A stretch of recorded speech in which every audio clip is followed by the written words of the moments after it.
the exchange rate is one input into our inflation outlook, but there are more inputs into the inflation outlook. And of course, we monitor the exchange rate to the extent that it is relevant for our inflation outlook.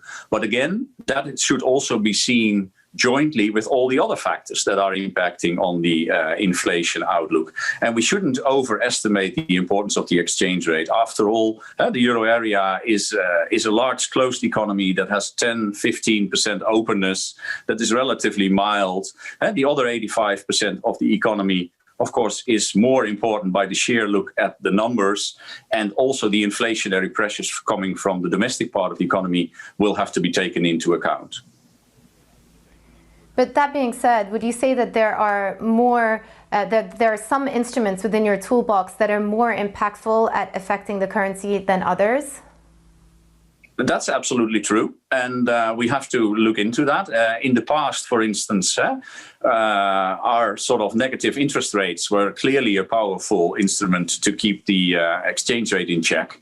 But again, we're not looking at sort of the exchange rate in isolation. We're looking at the overall inflation outlook, and the recalibration of all our policy instruments will be geared toward maintaining the transmission of our monetary policies and restoring the inflation outlook. And just to pick up on the inflation outlook, we had another negative print for the Eurozone in October. How serious is the threat of deflation right now? Well, at this moment, the deflation numbers that are coming out, or at least the negative inflation numbers that are coming out, are heavily dominated by one-off factors, commodity prices, but also clearly the German VAT cut, which should gradually move out of the data in 2021. And then headline inflation should come closer again to core inflation, and that will probably then end the stretch of negative inflation rates. And then we will be back in a situation where we have been already for a much, much longer period of time, a period of low inflation. That is inflation rates that will be below our aim of below but close to 2%. But negative inflation rates, I would argue, are a temporary phenomenon.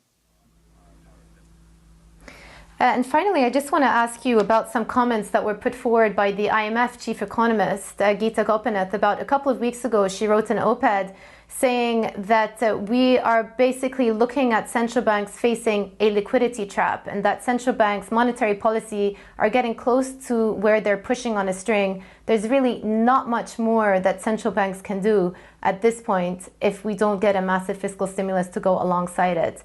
Do you also agree with that view that central banks are reaching the limit of what they can actually do to affect the real economy here? Yeah, my views, I would say, are not all that dissimilar to hers. Of course, we have, as central bankers, proven in the past that if we needed to find instruments, that we would always find instruments. But there are decreasing returns to scale with respect to their effectiveness. That's why also in this conference, I have maintained that fiscal policy should absolutely be in the lead. This is a crisis for fiscal policy to respond. It is about avoiding scarring of the productive potential of our economies. That's where fiscal policy needs to come in. Monetary policy can, of course, be helpful in making sure that financing conditions continue to be favorable for all agents in the economy. But indeed, there is not much more that monetary policy can do at this period in time. Monetary policy was already stretched going into the crisis. We found new ways to provide a bit of additional stimulus, but clearly the fiscal response is much more important at this juncture.